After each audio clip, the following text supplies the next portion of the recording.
Train the muscles, not the joints.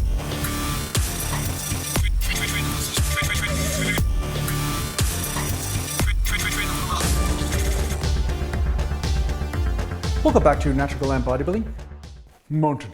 And today I'm going to talk to you about something that's underestimated by a lot of people, and it's been underestimated by me, especially in the beginning stages of my training. It was extremely underestimated, right? Because when you're young and you're full of life force and stuff, you just attack things, do physical exercise, jump off buildings, and just assume that you're immortal and that the rules of life don't apply to you, right? Sometimes you have a little bit of that in you, right? Because you're just so full of vitality.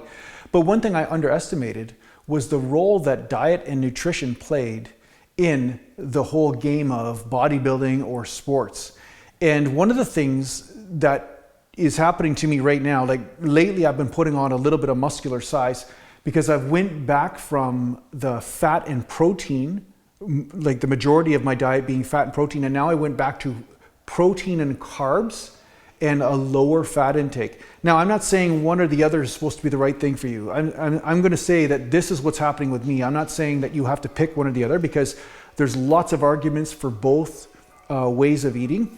But one thing that I've found is that carbohydrates do play a role in pumping up the muscle.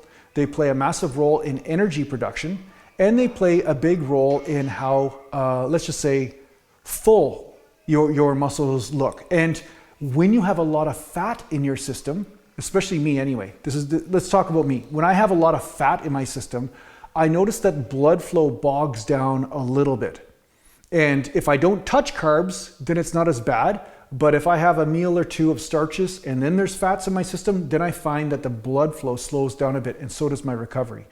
So one of the things I experimented with over the last few years is that I would do more of a lower fat type diet for a period of time, 40 or 50 grams of fat a day, plus protein and starch almost every meal. Maybe the last meal of the day, I just have some chicken breast or some fish or something. And then I would go back to fat and protein where I would have, cans of mackerel, tuna, steak, a lot of organ meat, some of the fattier organ meats like beef heart and stuff.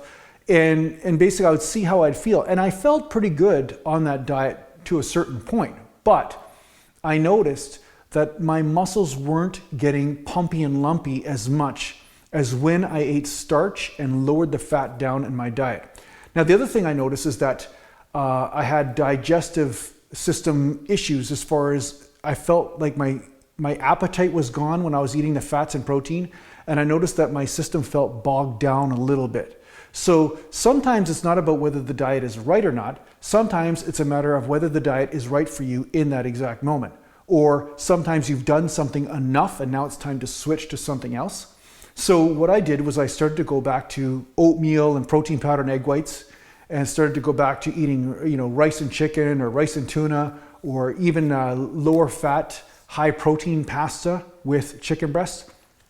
And I started eating that, and I started to put on a certain amount of a pump, right? A certain amount of a pump look. So that's what I'm doing right now. And so what conversation this has stirred up in me is just to let you know that sometimes when you see bodybuilders train and you look at all the muscles, right? You start to notice that the intensity of their training is there, of course, but it almost seems like there's some other fuel source that's driving their effort. And that's really the truth, right?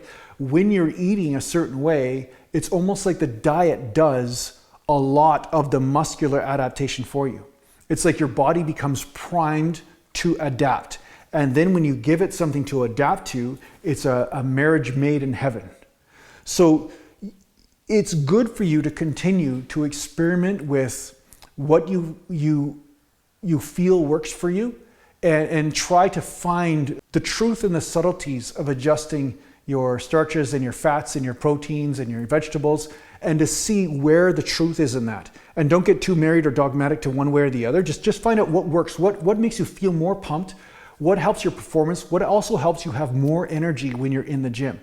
Because if you have more energy when you're in the gym, that's a good sign that the muscles are being fueled properly. And like I said, I noticed that when I have a little bit of a lower fat intake, not no fat, but a little bit lower, I noticed that there's increased blood flow to certain areas of my body, which are increasing the ability to carry nutrients or protein to the areas that I need, and therefore also help me get more energy in order to replenish whatever glycogen stores I need to in between sets, right?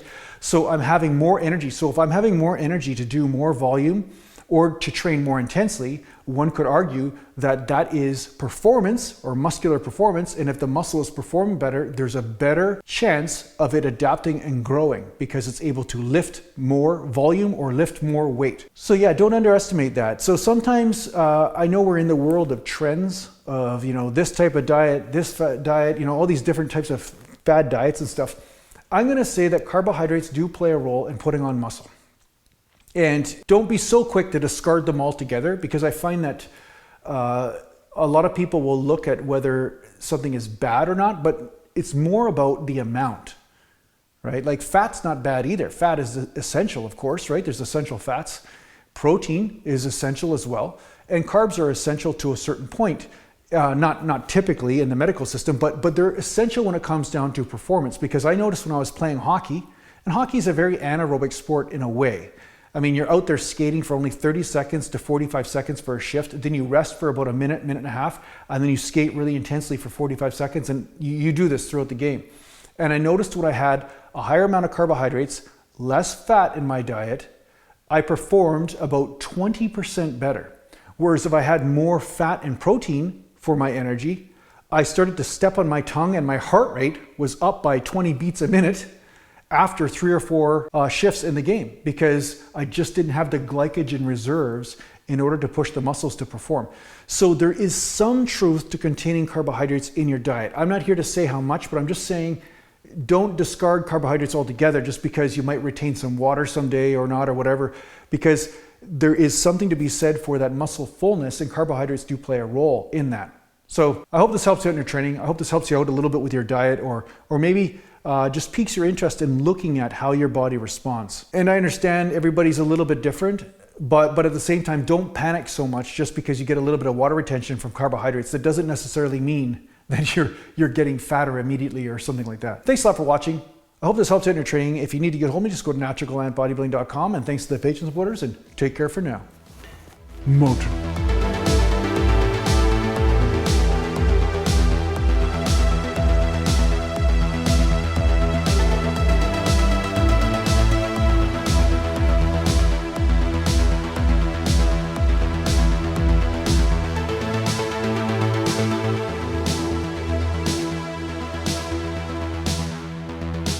Natural Land.